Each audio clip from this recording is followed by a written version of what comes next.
yellow leather, red leather, yellow leather. Oh, we're rolling. Okay. Hello, everybody. My name is Steven Pirano. This is the Cyber Health Podcast, and this is a place where we interview professionals in the healthcare industry and the technology space. We want to provide a platform for them to share their story, their journey, but most importantly, to inspire people. I'm very excited today to introduce my guest. The man is Reginald Andre. He is the founder and owner of Ark Solvers, cybersecurity IT company. Thank you so much for being here with us. Oh, thank you so much for having me, Steven. By the way, I love your suit. You look great. Yeah, I got the blue memo. I both know. wearing blue. I think we have the same tailor. I'm not sure. Just to get this out there, you prefer Andre? Yeah. Okay, Yeah. so let me refer to you as Andre. Andre, full disclosure, I mentioned to you this earlier. I first found out about you over 10 months ago or so. A coworker of mine saw an interview you had on PBS. Mm-hmm. And I watched the interview several times, and each time I watched it, I got more inspired. To be honest with you, it's really a joy for me to have you here with me, and I mean that sincerity in all respect. Thank you. So thank you for taking your time. I mean, every time I open up my LinkedIn or my YouTube, you are doing something. You are a very busy man. Your work ethic and the things you do, even this morning, what I want to touch on this morning, your post, Mm-hmm. we'll get to. You are an inspiring individual. You are a father. You are a business owner. You're a cybersecurity expert. You take the time out of your busy schedule to educate people, not only in business sector, but in private life.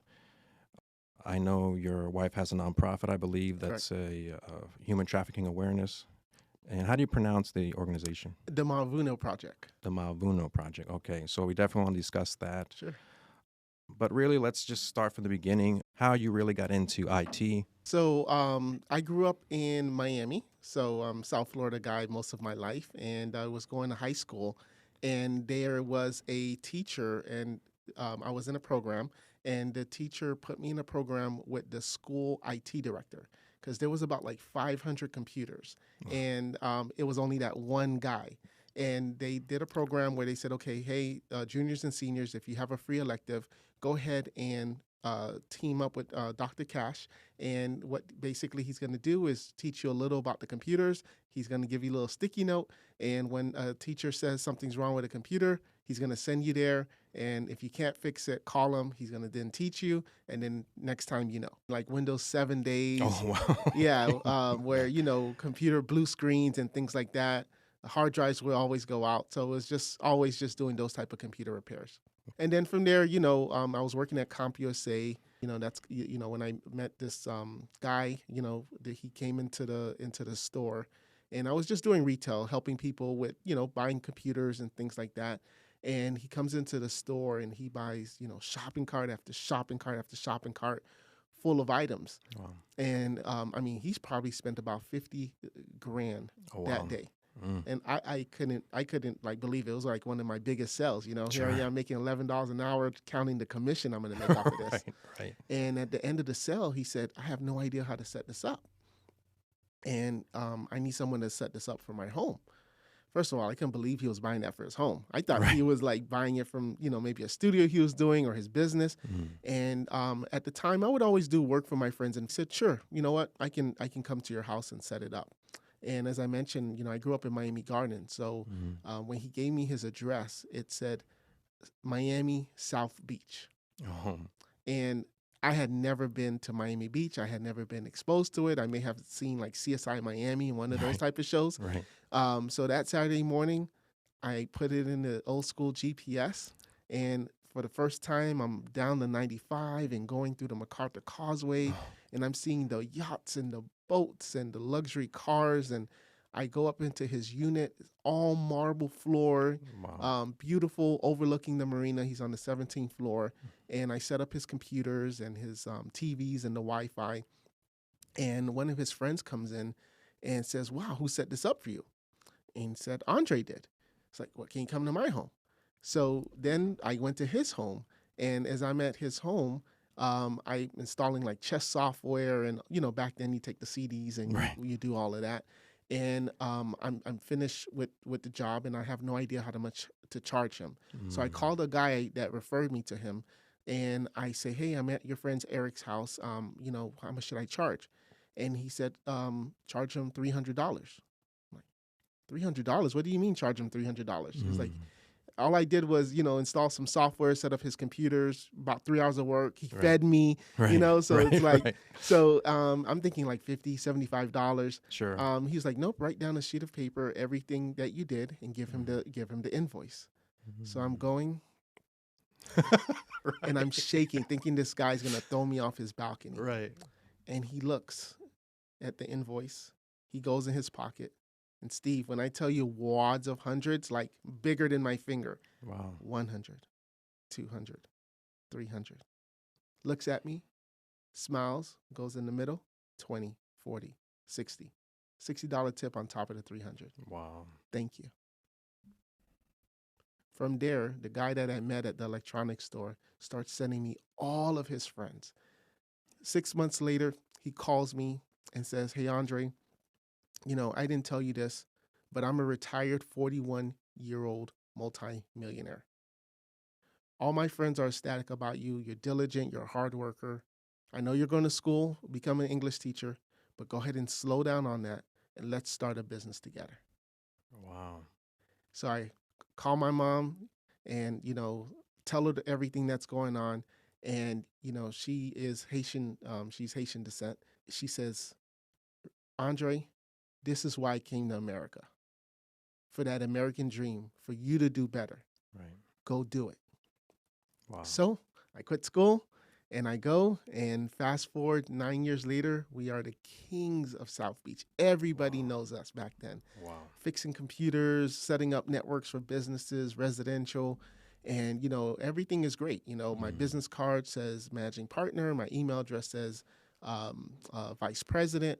But I go to my boss and I say, hey, it's great. We have about 9 employees. We're over $1 million in sales, but there's nothing in writing. We're actually business partners, and it's almost 10 years now. So can we get that in writing? And he says, you know what? Yeah, you're right. Give me a couple of months and I'll have the attorney draft up something. So a couple of months comes in. He asks me to come into his office and close the door. And he said, Andre, I'm sorry, but I'm going to have to let you go.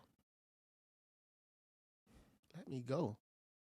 9 years, Stephen, 18-hour days, 7 days a week. And he lets me go because I wanted a piece of the company and he didn't want to give me anything.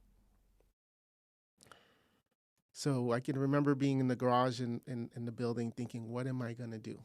Sure. This is back now in 2008, and I was making a lot of money, but this is rock and roll days. As soon as it comes in is as soon as it goes out. Right. I literally had $100 to my name. He didn't even give me my last check. Damn. Got a 2-year-old at home, a mortgage, thinking, what am I going to do? But I remember, if you're a Rocky fan, there's a quote there that he says, it's not how hard you get hit, it's how you get back up. And I said to myself, you know what? I can do this. I had a crazy non-compete. I couldn't go like a 20-mile radius, couldn't go after any of the, old clients or anything like that.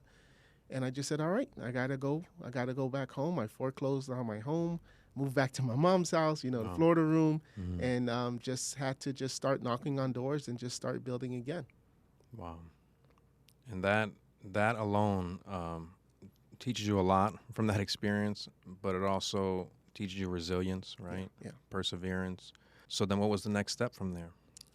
Well, from there, I said, you know what? I'm going to just do it myself. I'm going to go ahead and I'm just going to bootstrap. I created my S-Corp. And now fast forward 14 years later, we got Ark Solvers here, right? Nice. And we've actually been voted the fastest growing cybersecurity and IT company 3 years in a row. We got about 10 employees, over $1 million in sales, and we're rocking. Nice.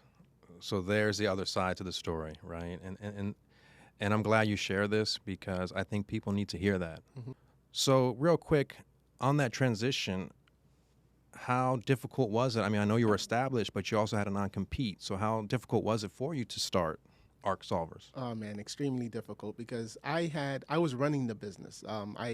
So while I was working that 9 years at the other company, I stopped going to school. So Oh, so okay. my technology background was like an A+ degree, like like A+ certificate, excuse me. Hmm. And then from there, I just relied on staff. I relied on just people. I sold the service, I sold the product, and then I had people go and take care of it. So now here I am, a one-man show. Nobody really knows me, and the people that do know me can't, because this my old boss, he was the type of person where he could just send one of his lawyer friends, to go attack me in a sense Hmm. legally, and just to make my life miserable. If there was any sense that I was trying to come back over his clients.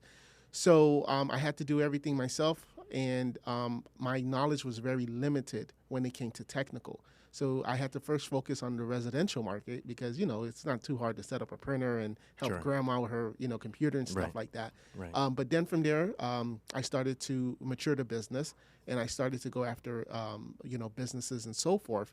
But then what I was doing was I was hiring contractors, 1099. The problem with that was that they weren't showing up. They weren't doing what the scope of work was saying, Hmm. and I'm the face of the company. So here I am now. Somebody was supposed to be there Saturday to do a network migration. They show up late. They do a half job, and then now Monday morning all the employees can't work. And who's the client calling? Not my contractor. They're calling me. Right. So now I said, you know what? I got to stop this.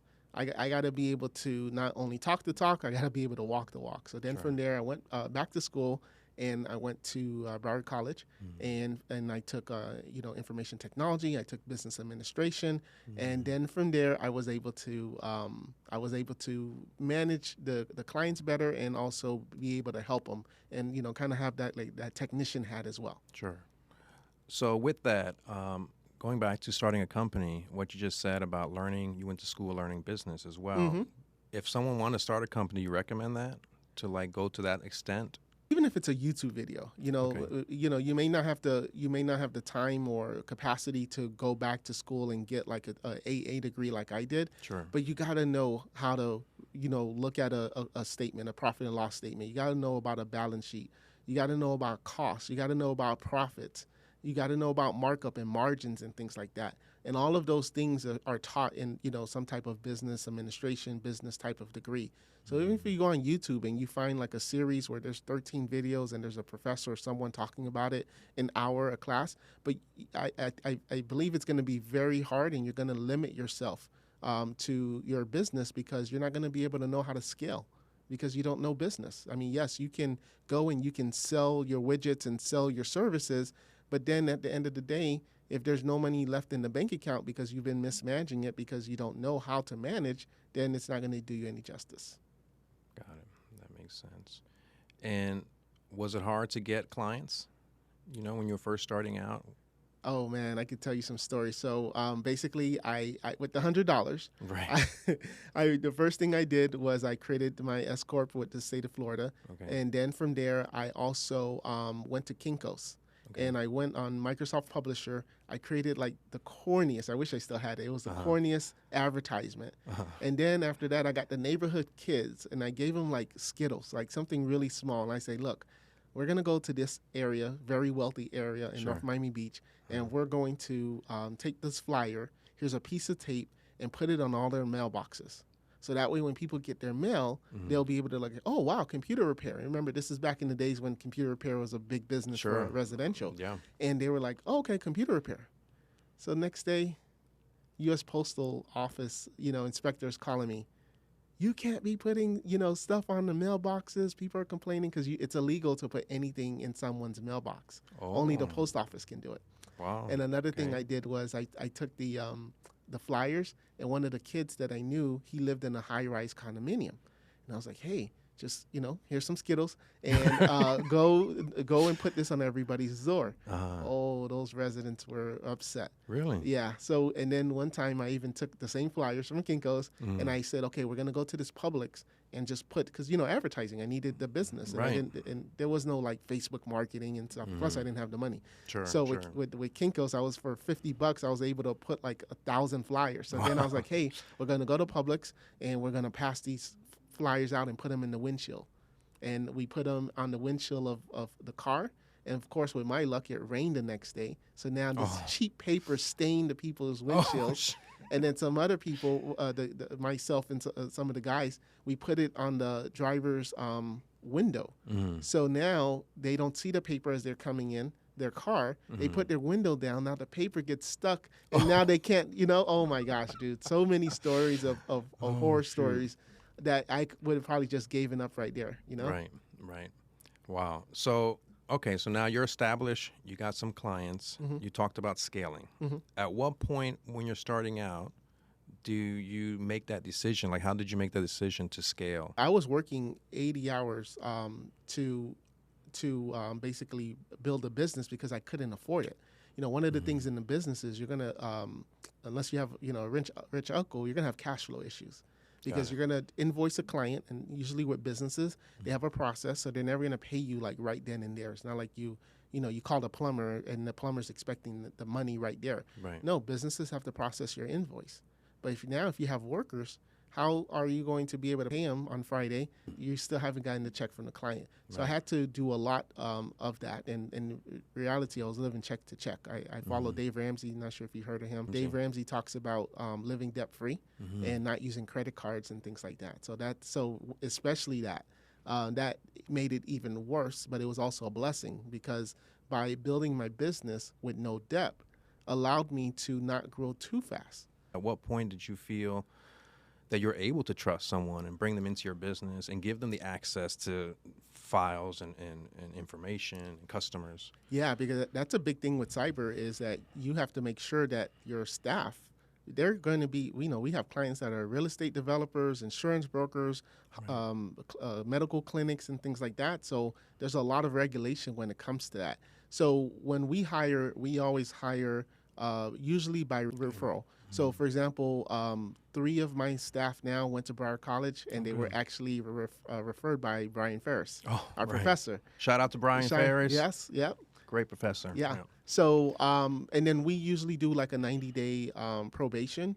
Okay. So we don't give out any passwords to the staff, to the new member, until that 90 days, and we can fill them out. Background checks and things like that. Right. And then we also have things in place where we rotate our passwords. So all of the administrator passwords that we have, we use a tool and it rotates the password. So even if an employee goes rogue and he writes down like the Office 365 password, it changed the next day. Gotcha. Yeah. Definitely don't store any passwords in your Google Chrome or Edge browser. I mean, you give me 10 seconds with your laptop, I can get all those passwords. And those are free tools. It's not a thing I'm special. I created some type of code. That's a free tool that will bypass your antivirus, extract all the passwords from your browser. So there's different password managers out there. They're encrypted. Are they safe? No, because the biggest one got hacked last year. And the hacker, fortunately, it's like some military-grade encryption.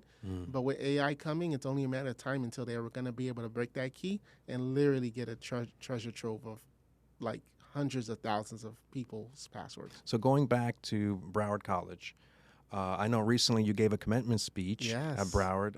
Let's talk a little bit about that experience. I mean, I probably spoke in front of like 50 people. And when I got that call and I asked, oh, by the way, how many people are you expecting? 6,000. Oh my gosh, talk about pressure. But great opportunity. Practice really made a difference. And I shared my story. And then I also incorporated, some parts about forgiveness, especially, hearing what happened with my old boss. We later came and I forgave him. Wow. Yeah, and talked about moving forward. So just going back to how you're saying it's inspiring. So because especially with today's students and youth, they need that. There's so much garbage on YouTube and Instagram and all of those social media apps. So yeah, it was really nerve-wracking. But from not tooting my horn, but from what I've been told, like I didn't stutter. I spoke, from the heart, and I looked up. I didn't have to look at my notes, but that was just like I think I memorized everything I was gonna say. Wow. And when it was over, I went to go get some pizza or something, Right. When the applause hit, you're like, okay, I did great. Yes, now I can get out of here. Yes. Well, let me ask you. I didn't know that part. How did that come about? Making amends with your former partner there? Yeah, so one day he called me. This is now 3, 4 years later that we broke up, Okay. and he calls me. He's like, "Hey," well, he texts me. Excuse me. And Okay. he texts me. He's like, "Hey, I need your help." And first of all, I'm like, this is my first time now him ever texting me in 4 years. I need, like, imagine that. Right. Someone screws you 4 years later. The first thing they say is, "I need your I help." need your help. And he says, I'm the CEO of a public company." Mm-hmm. Because this guy did a lot of things. His hands were a lot of places. Mm-hmm. I'm a CEO of a public company, and my emails are have been deleted. And if my board finds out these emails are deleted, they're gonna think I did it, and I'm gonna get fired. Can you help me? And I responded, I prefer not, but if it's an emergency, I will. Wow. And he says it's an emergency. So next day I go to his home, and he is, I don't know what happened, but this is before Office 365 days. And Okay. I don't know what happened, but his emails were gone. And I couldn't get him back. I couldn't retrieve it. He had no backup. And he said, well, thank you so much. He paid me, and he says, hey, by the way, well, just to recap on that, the business closed down after I left. The Really? business closed down 3 months later. Wow. Yes. Is The- that karma? Yes, the business closed down because what happened is that the employee morale went down. I mean, everybody on my team, I had we had 9 people, plus myself was 10, and about 7 of them left a few weeks later because they're like, whoa, if Andre left, Sure. and got screwed, Right. imagine me. Right. So they left, and then of course, naturally, the clients are like, "What's going on at this company?" And then they cancel their contracts. And 3 months later, the company went out of business. So now going back to the forgiveness part, but I still had a non-compete. He still was enforcing it. Even though the business was shut down? He didn't technically shut it down. It was like open in the sense, but yeah. But he kept it going. So then he says, "Hey, the business is closed at this point. However, all of our stuff from the office is in storage, and I've been paying like $400 a month for the last 4 years. Do you want any of it?" And we had some great furniture. This guy, like, he used the credit card, right? But he had the money Right. too. But I mean, he decked out the office. Wow. And I was like, yeah, sure. I'd love to get the equipment and the tools and things like that. So he's like, all right, it's at the U-Haul storage, in Miami. Saturday, I'll have it open for you, and take whatever you need, and whatever you don't, just dump it. So I'm like, okay. So I go with my truck, and here he is with his shorts and a t-shirt and ready to help me move the stuff out. I thought he was just going to open the door, send one of his people. Sure. And we didn't talk about the past, but we talked about our kids and life and things like that. And he never said sorry. I never, but we kind of shook hands and kind of like, hey, let's just start, like, And occasionally, he moved back to New York, and occasionally when he came to Miami, he's like, hey, I'm going to be in Miami Beach if you want to meet up or have lunch or something like that. So yeah, but and the forgiveness wasn't that I was like, it's not like he forgave me, I forgave him, because that hurt, that trauma, Sure. I needed to let it go. Right. I needed to just say, you know what, he did me wrong, but at the same time, if anything, it was a blessing. I would have never been exposed to know my worth. I would have been thinking, oh, okay, $11. I mean, and not to put down anybody making $11, Sure. but $11 an hour, that's not bad. But when he exposed me to that world, to say you can go and set up someone's system, spend 3 hours, and charge $300, and as long as you're going great customer service, and you're, personable, you're likable, they're gonna pay. And for that, I'm forever grateful for him. Because my growing up in Miami Gardens, at that time, it was one of the most dangerous cities. I had never been exposed to Miami Beach, and I would have, my abilities would probably have been thinking that, for the rest of my life, $50,000 a year is not that bad, and that's it. Wow. So you basically took a traumatic experience and turned it into a positive one. Yeah. And that's what people can learn from this episode. Like, some of the most difficult times in our lives, we can't see it at that time, but like you said, there's a silver lining and something that leads us to something great. What is something that you would recommend the average person can do that people commonly don't do? And two form factor authentication. The world would be a safer place if, even till today, Microsoft 365 still does not require you to have 2FF on. And for those in the audience that don't know what that is, that just means that, you have a username, you have a password, even for your Gmail. But then when you're logging into your Gmail, if it's not asking you now for a code from your phone, then because the bad guy can know your username, they can know your password, but they don't have your phone. And that code changes every 30 seconds or so. If the world just turned on to form factor authentication for their banks, for their emails, for their business accounts and online services, that would solve so much of the issues. I think the statistic is like 70% of breaches is because 2FF was off. Even Microsoft, we don't know the details yet, but they just had an article a few days ago where their executives, top level executives that report directly to the CEO, and they got a nation-sponsored attack. And they're suspected in this article, I think it was PC Magazine, that said that it seems like there's something happened to their two-form factor authentication and some SIM swapping. Wow. Yeah, because I know recently you posted a video about SEC on Twitter, on X, not using that. And I remember, I think I even commented, I was like, really? That like the little knowledge I have, that seems like elementary. That's 101 that you would need that. The government agency that drops the hammer on a business when they have a cyber flaw or compromise, they themselves got hacked because they didn't have proper two-form factor.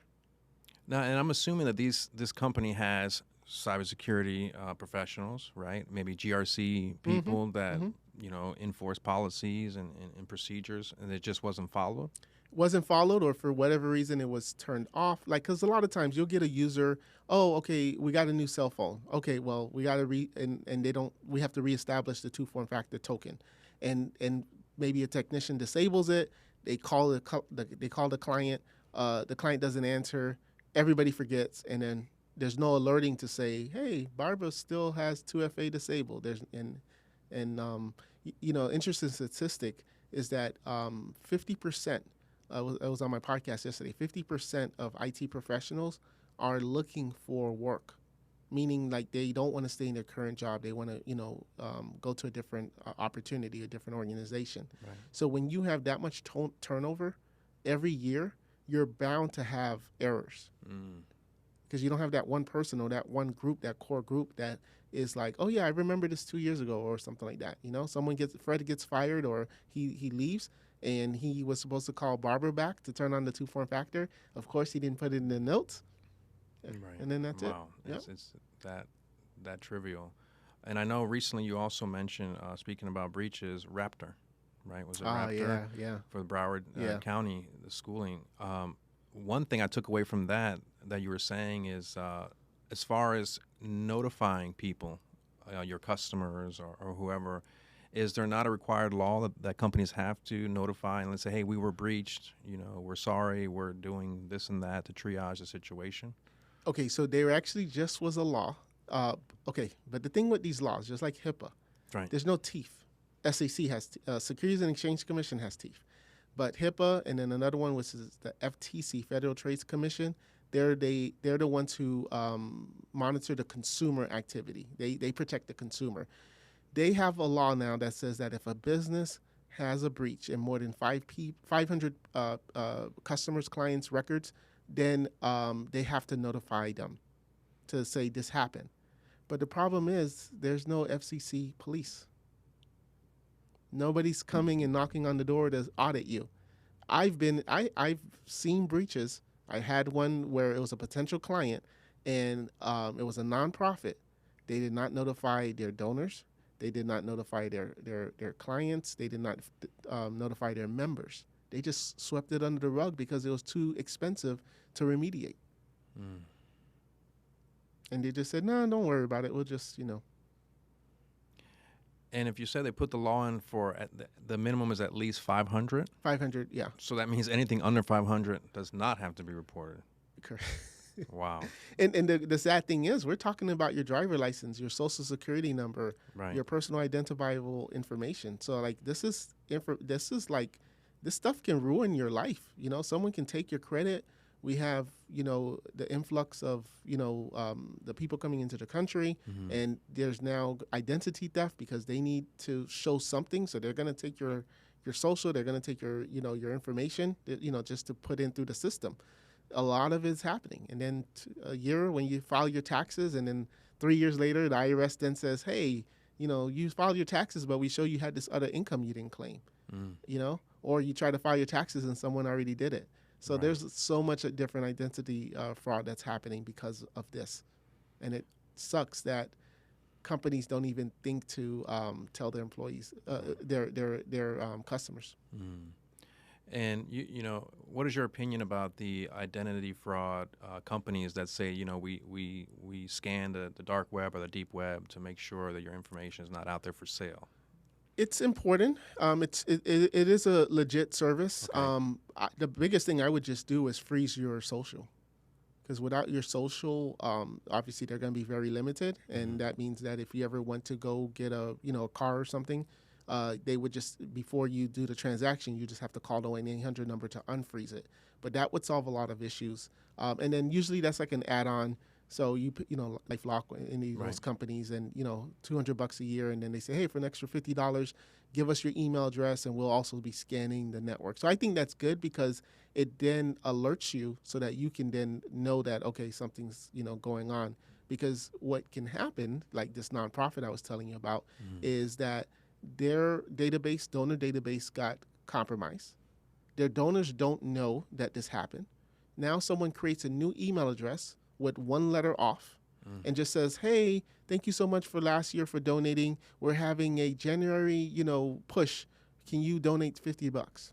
And I'm a donor of this organization. Okay, yeah, I trust the cause. Here's the $50. It goes to a different bank account. And I didn't even know. The only time I probably know is when I call them at the end of the year for my tax papers, and then they're like, what are you talking about? Right. Like, give us anything. So speaking of all this, you're an owner of a cybersecurity IT company. What keeps you up at night? Oh my gosh. This is a very great question, because it's a very stressful job, because you have to be right 100% of the time. And the bad guy has to be right just once. And you can do everything. You can put layers and layers and layers and layers of protection. And that human that's behind that computer could click on the wrong thing, because the bad guys are always in front of the good guys. And that human clicks on something, they put in their username, they put in their password to this fake phishing site, and then it says hit yes on your Microsoft Authenticator. And they go in their phone and they click yes. And every single protection that you did, you provided training, you do filtering on the systems. So that keeps us up at night, because even though I can do my best, just takes that one click. And especially during the holiday weekends, when everybody, July the 4th weekends, that's when hackers are attacking. And we have to put like extra measures, like measures that usually like basically just blocks the internet for most people, because that's when these long holiday weekends, we just came out from Christmas. That's when all of this stuff is really happening, because your IT staff is on vacation too. Nobody's monitoring the alerts. Nobody's checking the emails. It's a skeleton crew. So we do measures to make sure, especially during those holiday weekends, we just lock things down like to the max. That's important. I have two scenarios where we did the cybersecurity annual cyber training, and not more than 2 weeks ago, the people that were two separate companies, and the people that were in that class that we did clicked on something. It's culture. What companies are now doing is they're just checking the box. Okay, Sarah did the training. All right, let's move on. You got it right, Sarah? Yeah. But if it's not culture, if it's not being spoken about every month, if it's not being spoken about every week, if they're not getting phishing testing every week, if the bosses aren't just mentioning it, talking about news articles that says, hey, MGM just got hacked, and it was a 10-minute phone call, MGM, a $13 billion company, just lost $100 million because a 10-minute phone call that someone acted as if they were the IT department and now was able to trick an employee to letting them in the computer using TeamViewer, log me in, one of those things. And then from there, the bad guy was able to take down MGM casinos in Las Vegas. Wow. If they're not talking to their employees about the recent things happening and instilling that in their culture, then everything we're doing is really just to check a box. Yeah, I heard something about, I'm not sure if it's the same incident where they had the DEF CON convention and there was some kind of breaches going on. Yeah, I'm like, well, that would make sense. Yeah, Let's test these networks around us. What is your thoughts about how AIs and machine learning is developing, and how will that play a role in cybersecurity? We are going to be in trouble. I always said, when the Nigerian prince learns how to, the Nigerian prince, when he learns how to speak good English, we're going to be in trouble, because a lot of times you can tell that the English is a little off. But now when they can go into GPT and just say rewrite and make this, compelling or whatever the thing is, we're going to be in trouble. And a lot of it's out of our hands to a certain degree, right? Because the technology is so sophisticated. Yep, and also the bad guy is not even here in the U.S. They're in other countries, Russia, China. So we can't even go after them.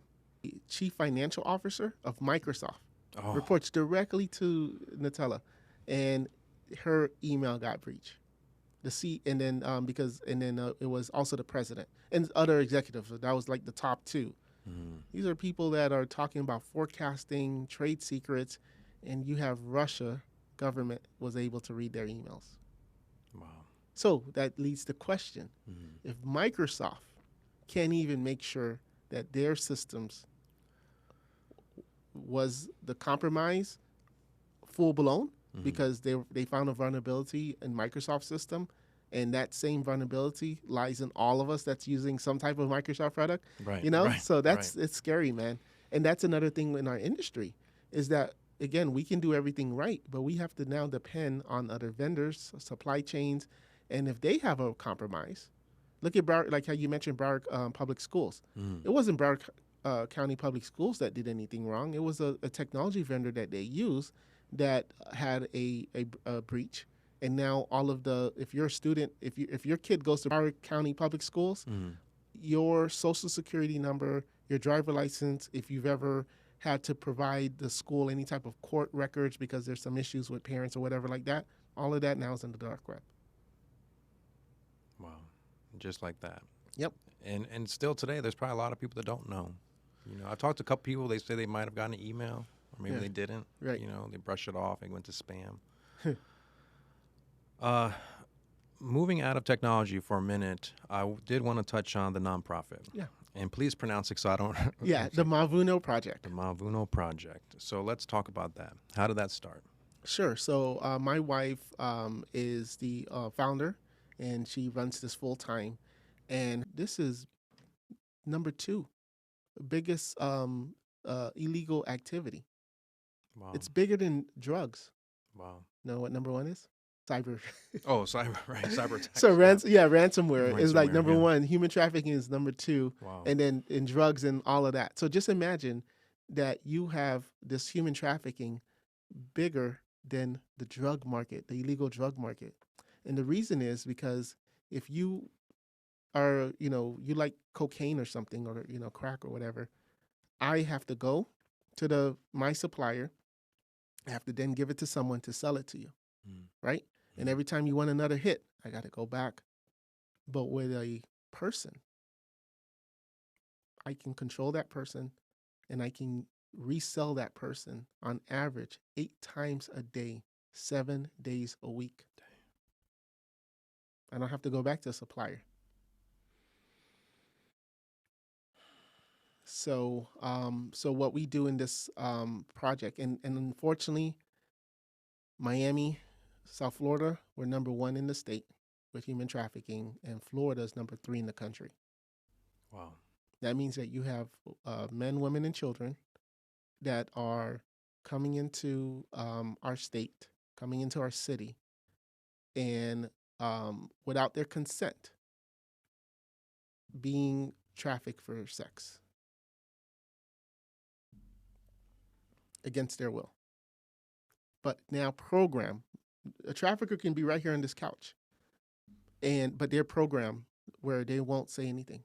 They won't say, "Hey, call the police" or whatever, because they've been brainwashed so much. Wow. Yeah. So what we do is we work on awareness. We don't do any type of rescue. That's, let the police, FBI, and things like that handle it. But we believe in going into the local community and talking to the children about this, because you probably seen the movie Taken, right? Sure. Yeah. Yeah. So Taken is where the guy in a white van with the ski mask comes, and yes, that does happen, but most of the time it's when what you call the Romeo effect, where a man, or it could be a woman too, of course, where they now see the child, and maybe this is the child that's always alone, the child that their parents are just working, and nobody's paying attention to it. Maybe and now what they do is they Romeo the child. Hey, want to go to the fast food place and get some fries?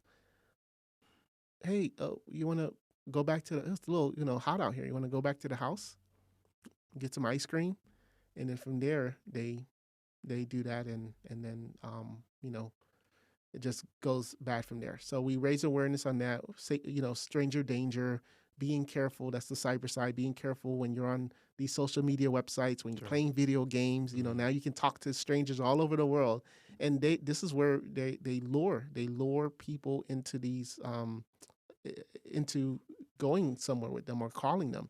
And then we also go internationally, because internationally, Haiti, El Salvador, Nicaragua.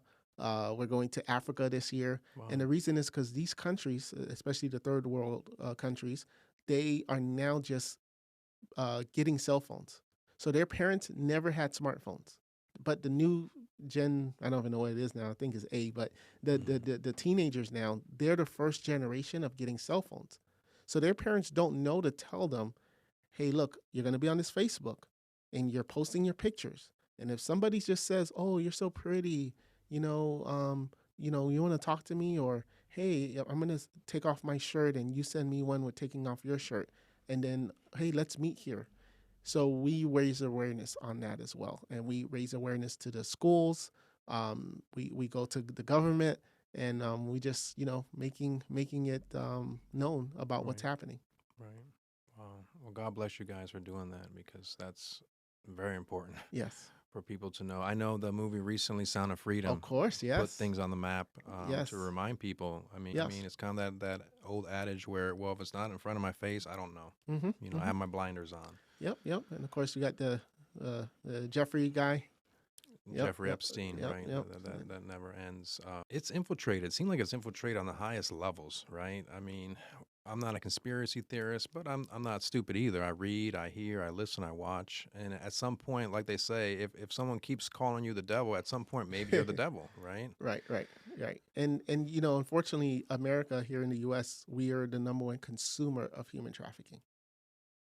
So it's not that it's being put in our face, but it's being put in our face, and we're buying it.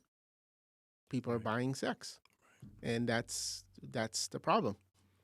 And in your experience, in your guys doing this, is it mainly young children, or is there any particular age group, or it's just random? We have a safe house in Honduras where we collaborate with the police, and because the police doesn't have space and the resources, we've unfortunately got kids as young as 3 months old. Oh God. Yeah. The police brought them naked and just said, "Here." Yeah. It bothers me because I'm a father. Mhm. When you hear things like that. How can people get involved and help? The organization. What can people do? We have very limited funding, and a lot of the money are business Ark Solvers, and just generous donors. So as far as for us at the Mavuno Project, we have monthly donations, yearly giving. Um, that for us is the biggest way we can get help because Okay. if you ever want to come on a mission trip, we do mission Sure. trips as Yeah, well. definitely. We'll definitely do that. But to raise this awareness is you go, you have to supplies, you have to you want to bring kids with the gifts and things like that. So it all takes money. What is the website, or how would they contact you or the foundation? Sure. So the mavunoproject.com. Okay. And then you can also check us out on our Instagram, the Mavuno Project as well. Okay. And that's the Mavuno's Mavuno. Okay. Well, it's hard to segue out of that, but one thing that I do on the show is it's called 5 for 5, Okay. where we ask 5 questions and, take as much time you need, but the concept is you can answer in 5 seconds. Sure. Okay. So are you interested in playing the game? It's 5 for Yeah, 5. yeah, let's do it, man. Let's All do right. it. So we are going to do the 5 for 5 with Reginald Andre. He is the founder and owner of Ark Solvers, cybersecurity IT company. Here we go. Number 1, worst piece of advice you ever got? Don't start. Don't start. Don't start. Yeah. Stay complacent. Okay, that's good. The biggest risk you ever took? I had no choice but to start the business. Yeah, Right. to start the business. That's all I knew. Right. Best compliment you ever got? My smile. That's right. You do Yeah. have a contagious smile. Yes. Very handsome. Thank you. Something you wish you were better at? Staying focused. I got 3 monitors. 3 monitors, and like Teams is up and Outlook is open, and then I still can't, like, anytime you change your web browser, it still goes back to MSN, and then now you're just watching the news articles, clickbaits Right. and stuff like that. Sure. So yeah, staying focused, because that then allows me to complete my goals. And full disclosure, that's why I decided to do an in-studio podcast, because it's just a one-on-one. Yes. There's no distraction. It's you and I and, the audience listening. Okay, last question. What is one thing most people don't know about you that you feel comfortable sharing? Yeah. Go I am the most quietest and reserved guy. Really? Yes. Like you see, I'm gonna just lift my hands to just show you how nervous I am. Funny story. When I was in high school, I was a class of like 1,500 kids, Mhm. and they all had to vote on the best dress and all that. So they Sure. had a thing that said the most quietest guy, and yours truly was there. And then the girl that I like was actually voted the most quietest girl. Oh. So we even never been able to talk to each other because we both were scared. Right. So, but yeah, I'm in person. If we're at, if there's a group of people, like, I'm the one not saying anything. I'm the quiet guy.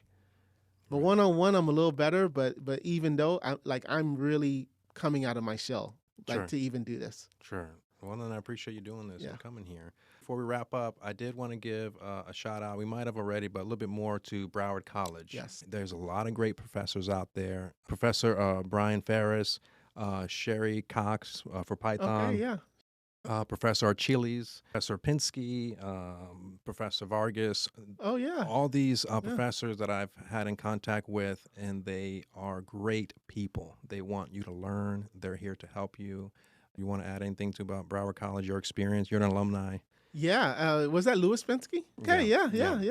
No, I love, and I'm a big proponent of State College because as I mentioned, I was a C student, and Right. even if you're an A student, it's still good. It's cheaper.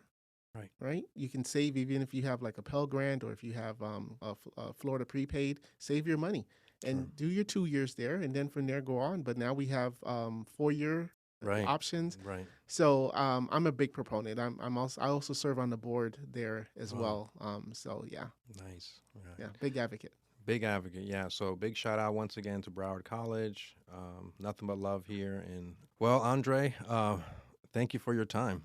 This has Yes. been a great opportunity for me to meet you in person finally, and to get your journey, get your story out there so people can hear. Thank you. And if there's perhaps people that have companies that need some services, how would they find you in that aspect? Yeah, sure. So I'll put my number out there, 786-664-8275. That's our office number. And then our website is Ark, A-R-K, Solvers, S-O-L-V for Victor, E-R-S. And we're also on social media, a lot of places. Awesome. Well, thank you again for coming, and I look forward to continue talking to you. And thank you again for your time. All right. Again, I'm Stephen Pirano, your host here at the Cyber Health Podcast. And if you like what you saw, please like and follow us.